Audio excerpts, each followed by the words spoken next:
बुलढाणा जिल्ह्यातील मेहकर शहरात विद्यार्थ्यांसाठी उभारण्यात आलेल्या अत्याधुनिक अभ्यासिकेचे आज लोकार्पण करण्यात आले।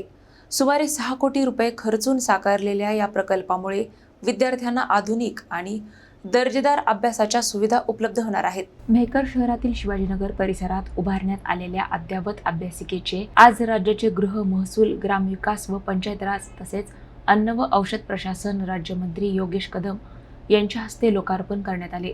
सुमारे 6 कोटी रुपये खर्चून साकारण्यात आलेली ही अभ्यासिका विद्यार्थ्यांसाठी आधुनिक शिक्षण सुविधांनी सुसज्ज करण्यात आली आहे। विद्यार्थ्यांना शांत, सुसज्ज आणि दर्जेदार वातावरणात अभ्यास करता यावा या उद्देशाने हा महत्त्वाकांक्षी प्रकल्प उभारण्यात आला आहे। या अभ्यासिकेमुळे ग्रामीण व शहरी भागातील स्पर्धा परीक्षा तसेच उच्च शिक्षणाची तयारी करणाऱ्या विद्यार्थ्यांना मोठा लाभ होणार आहे। या लोकार्पण सोहळ्याला केंद्रीय आरोग्य व कुटुंब कल्याण राज्यमंत्री प्रतापराव जाधव, आमदार किरण सरनाईक, आमदार सिद्धार्थ खरात, मेहकर नगरपालिकेचे अध्यक्ष किशोर गारोळे, उपविभागीय अधिकारी रवींद्र जोगी, विविध विभागांचे अधिकारी, कर्मचारी, विद्यार्थी आणि नागरिक मोठ्या संख्येने उपस्थित होते।